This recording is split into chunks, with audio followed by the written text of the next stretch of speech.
mo. Hindi talaga ako tumataba sa dayan. Kaya siya ang binibili ko, hindi ako bumibili ng iba. Pag ibang pills, tumataba ako. Hindi ko alam. Parang hindi naman. Ang palaki ng boobs, hindi naman lumaki boobs ko. Yun ang inaantay ko eh. Hindi naman lumaki. Baka depende siguro sa katawan mo. Oo, siguro. Yung iba kasi lumalaki sila. Hindi lang boobs, lahat. Iba lang ang lumalaki sila. Kasi nagkaramihan sa mga kilala ko na gagawin, talagang bumukol. Oo. Yun.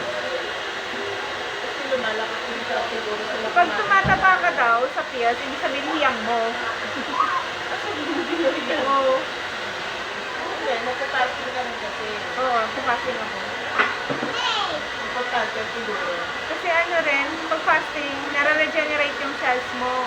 Napapahinga yung digestive system mo. Hindi yung kain ka ng kain. Ganyan ang ginawa ko din ng ano eh. Di ba nung sinabi na may acid reflux? Oo. Ang tagal Oo, ko kailangan mo kumain. pa-fasting. Para ma-cleanse. Talaga. Pero pag nakakaramdam ako ng gutom, kahit split, kailangan ko kasi ano eh, lalo siya nag-a-acid. Pag wala, oo. At saka bawal sa akin